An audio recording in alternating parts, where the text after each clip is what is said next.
ஓம் Saravanabhava channel வாயிலாக உங்களை சந்திப்பதில் பெருமகிழ்ச்சி அடைகிறேன். இன்றைய பதிவு ஆடி மாத ராசி பலன்கள். நிறைய பேருக்கு சந்தேகம், ராசியை வச்சு பலனை பார்க்குறதா லக்னத்தை வச்சு பார்க்குறதா? ராசி என்பது உங்கள் மனதை அடிப்படையாக வைத்து கிடைக்கக்கூடிய பலன்கள். லக்னம் உயிர் ஆத்மார்த்தமாக கிடைக்கக்கூடிய பலன்கள். ஒரு ட்ரெயின் டிராவல் பண்ணுவதற்கு எப்படி 2 தண்டவாளங்கள் முக்கியமோ அதே போல் நமக்கு ராசி லக்னம் 2 முக்கியம். இந்த ஆடி மாத கிரகநிலை பார்க்கும் பொழுது செவ்வாய் பகவான் ரிஷபத்தில் உட்கார்ந்திருக்கார், புதன் பகவான் மிதுனமனையில் அமர்ந்திருக்கு, குருவும் சூரியனும் இணைவு பெற்று கடகமனையில் இந்த ஆடி மாதம் இருக்க போகுது. ராகு பகவான் கும்பத்திலும் கேது பகவான் சிம்மத்தில் வீற்றிருக்க இந்த மாதம் பார்த்தீங்கன்னா சனி பகவான் வக்ரமாகிறார். சார் இது எப்போ சார் இது நடக்குது இந்த வக்ரம் அப்படின்னா, ஆடி மாதம் 11ஆம் தேதி, அதாவது 27/7/2026 அன்று சனி பகவான் வக்ரமாக ஆகப் போகிறார். அப்போது இந்த கிரக அமைப்புகளை வைத்துக்கொண்டு இந்த ஆடி மாதம் என்ன பலன், எப்படி இருக்க போகுது, என்ன மாதிரி தெய்வ வழிபாடு உகந்தது என்பதை பற்றி இந்த பதிவில் நம்ம டீட்டெயிலாக பார்க்க போகிறோம். அதற்கு முன்னால் நம்முடைய சேனலை நீங்கள் ஃபஸ்ட்டு டைம் பார்ப்பவர்கள் என்றால் மறக்காமல் சப்ஸ்கிரைப் பண்ணிக்கிங்க. மிதுன ராசி அன்பர்களே, ஆடி மாதம் என்ன பலன் எப்படி இருக்க போகுது அப்படின்னு பார்க்கும் பொழுது, ராசிநாதனாக இருக்கக்கூடிய புதன் பகவான் ஆட்சி பலத்தோட ஸ்ட்ராங்காக உட்கார்ந்துருக்கார். ராசிநாதன் வலிமை பெறுகின்ற ஒரு மாதம். ராசிநாதன் வலிமை பெற்றாலே உங்களுடைய மனசு, எண்ணம், செயல், சிந்தனைகள் நல்லபடியாக இருக்குன்னு அர்த்தம். அதுவும் உங்கள் ராசிநாதன் புதனாக இருக்கிறதுனால, அது ஆட்சி பலத்தோட ஸ்ட்ராங்காக இருக்கிறதுனால நல்ல அறிவையும் நல்ல புத்திசாலித்தனத்தையும் தரும். எந்த இடத்தில் எதை பேசணும், எதை செய்யணும் என்கின்ற அறிவார்ந்த அந்த மதிநுட்ப செயல்பாடுகள் திருப்திகரமாக இருக்கக்கூடிய ஒரு அற்புத மாதம் இந்த ஆடி மாதம் அப்படின்னு சொல்லுவேன். நினைச்சது நடக்கும், தொட்டது துளங்கும். அதாவது கடந்த மாதம் விரயஸ்தானத்தில் இருந்தது அல்லவா, அப்போது ஏதாவது ஒரு விரயத்தில் இருந்திருக்கும், மனசு எதையாவது நினச்சிட்டு விரயத்தில் இருந்திருக்கும். இது நடக்கலை, அது நடக்கலை, இப்படி ஆகுது, அப்படி ஆகுது. ஒரு கஷ்ட உணர்வை சந்தித்து கொண்டிருந்த உங்கள் மனசு இப்போ சந்தோஷத்தை தரக்கூடிய அந்த உணர்வில் இந்த மாதம் இருக்க போகுது. அப்போது ஏதாவது ஒரு நல்ல விஷயம், உங்கள் காதுக்கு ஒரு இனிமையான ஒரு குட் நியூஸ் தரக்கூடிய அம்சம்ங்கிறது கண்டிப்பாக எதிர்பார்க்கலாம் இந்த மிதுன ராசி அன்பர்கள். குடும்பஸ்தானம், தனஸ்தானம், வாக்குஸ்தானம் அப்படின்னு சொல்லக்கூடிய அந்த 2ஆம் இடத்துல குரு பகவான் உச்ச பலத்தோட வலிமையாக உட்கார்ந்துருக்கார். அந்த குரு அப்படிங்கிறது இந்த மிதுனராசி என்பர்களுக்கு யார் அப்படின்னா 7ஆம் அதிபதி. அதாவது 7 அப்படின்னாலே திருமண உறவுகள், கணவன் அல்லது மனைவியை குறிக்கக்கூடிய, சமூகத்தை குறிக்கக்கூடிய, கூட்டாளிகளை குறிக்கக்கூடிய ஒரு இடம் தான் அந்த 7ஆம் இடம். அந்த 7ஆம் இடத்ததிபதி உச்சமாக இருக்கார்.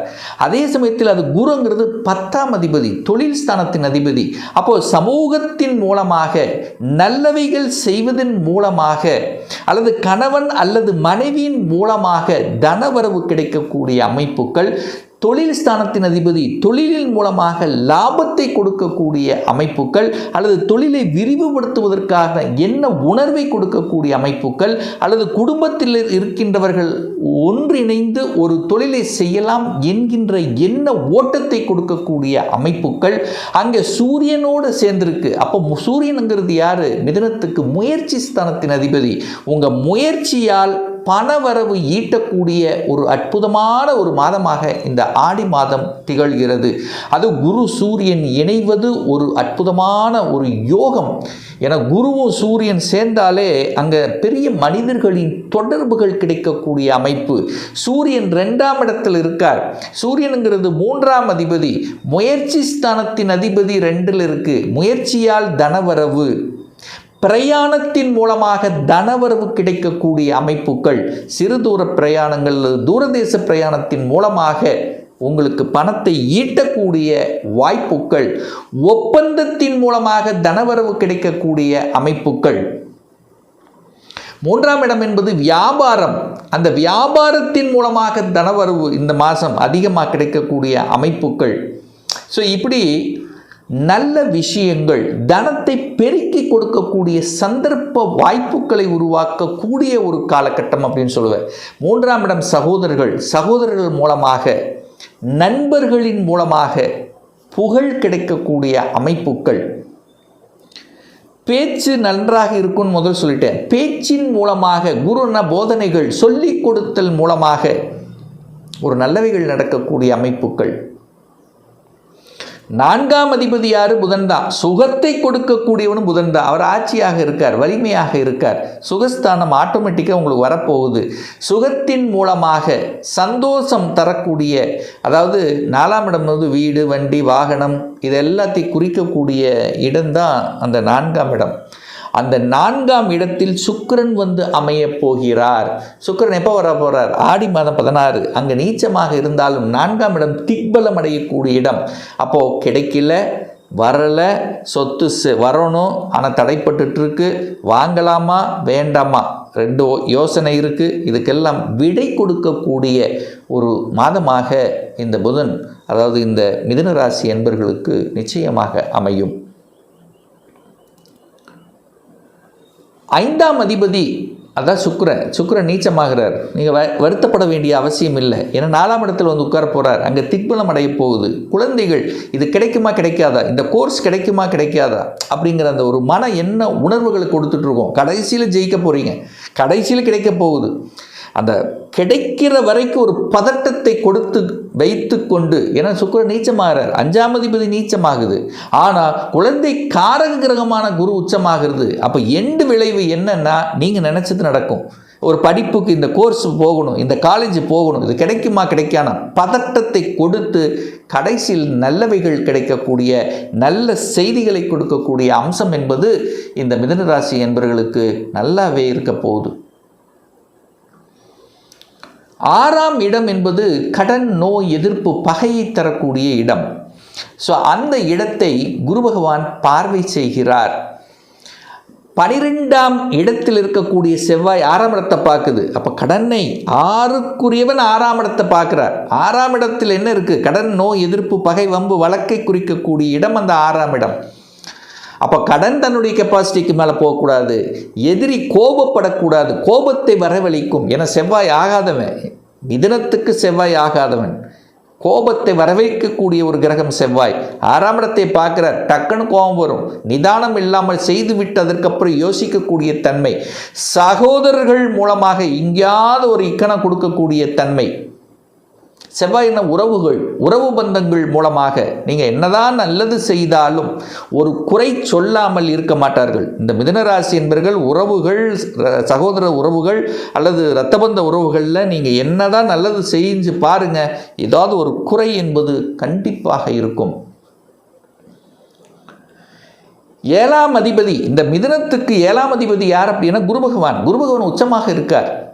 அப்போ கணவன் அல்லது மனைவியினால் செட்டில் ஆகலை, வேலை கிடைக்கல, தேடிக்கொண்டு இருக்கின்றவர்களுக்கெல்லாம் வேலை கிடைச்சிரும். அப்போ செட்டில் ஆகக்கூடிய வாய்ப்புகள், சமூக உணர்வுகளை கொடுக்கக்கூடிய அமைப்புகள், சமூகத்துக்காக ஏதாவது ஒரு நல்லது செய்யணும் அப்படிங்கிற எண்ண உணர்வுகளை, அந்த பேஸ், அந்த அடிப்படை உங்களுக்கு கிடைக்கும். அப்போ சமூகத்தின் மூலமாக நல்லவைகள் செய்து அதன் மூலம் புகழையும் கௌரவத்தையும் நிலைநாட்டக்கூடிய தன்மைங்கிறது மிதுன ராசி என்பவர்களுக்கு அதிகப்படியாகவே இருக்கிறது. பணம் இருக்கிறதோ இல்லையோ, பணம் இருக்கோ இல்லையோ, கௌரவம் முக்கியம் என்று எண்ணக்கூடிய அமைப்பு இப்போ இருக்குன்னு நான் சொல்ல வரேன். அப்போ கௌரவத்துக்கு முக்கியத்துவம் கொடுக்கக்கூடிய தன்மை இந்த மாதம் நல்லபடியாகவே இருக்கிறது. 8ஆம் இடத்தை அந்த குரு பகவான் பார்க்கிறார். அப்போ 8ல் என்ன இருக்குது? வலி, வேதனை, துக்கம், துயரம், அசிங்கம், அவமானம் அப்படின்னு சொன்னாலும் கூட அங்கே அதிர்ஷ்டமும் நிறைந்திருக்கிறது இந்த 8ஆம் இடம். அப்போ கணவனுடைய சொத்து கிடைக்குமா அல்லது மனைவியுடைய சொத்து கிடைக்குமா? கண்டிப்பாக கிடைக்கக்கூடிய அமைப்பு. அப்போ கணவன் மனைவிக்கு வருமானம் கிடைக்கக்கூடிய வாய்ப்புகள், மறைந்துள்ள சில விஷயங்கள் உங்கள் ஞானத்தில் புலப்படக்கூடிய தன்மைகள். எங்கேயோ கொடுத்து வச்சிருந்த பணம் இப்போ வந்துருச்சுப்பா, இதனால் நமக்கு சந்தோஷம். வராதுன்னு நினச்சிட்டு இருந்தேன், ஆனால் வந்துருச்சு. அப்படி வராமல் இருக்கக்கூடிய, கிடைக்காமல் இருக்கக்கூடிய, இது நடக்காது என்று சொல்லி கொண்டிருக்கக்கூடிய சில நல்ல விஷயங்கள் நடக்கக்கூடிய ஒரு மாதம் இந்த ஆடி மாதம். நிறைய பேர் சொல்லுவீங்க, சார் எனக்கு ப்ரொமோஷன் ஒரு 2 மாதம் முன்னாடியே வந்திருக்கணும், இன்னும் வராமல் இருக்குது. அப்போது திடீர் அதிர்ஷ்ட வாய்ப்புகள், திடீர் ப்ரமோஷன் கிடைக்கக்கூடிய தன்மைகள், வழிகளை கொடுக்கும். 8க்குரியவன் 10ல் இருக்கார், 10ஆம் இடத்தில் இருக்கார். 8ங்கிறது வழி, 10ஐ வழியை கொடுக்கும். ஆனால் அந்த வழியின் மூலமாக சந்தோஷத்தை கொடுக்கக்கூடிய நிகழ்வும் இந்த ஆடி மாதம் எதிர்பார்க்கலாம் இந்த மிதுனராசி என்பர்கள். அப்போ என்னென்ன, வேலை மாற்றம், உத்தியோக மாற்றம், ஊர் மாற்றம், இடம் மாற்றம், இந்த மாதிரி மாற்றங்களை கொடுக்கக்கூடிய ஒரு நல்ல மாதமாகவே திகழ இருக்கிறது.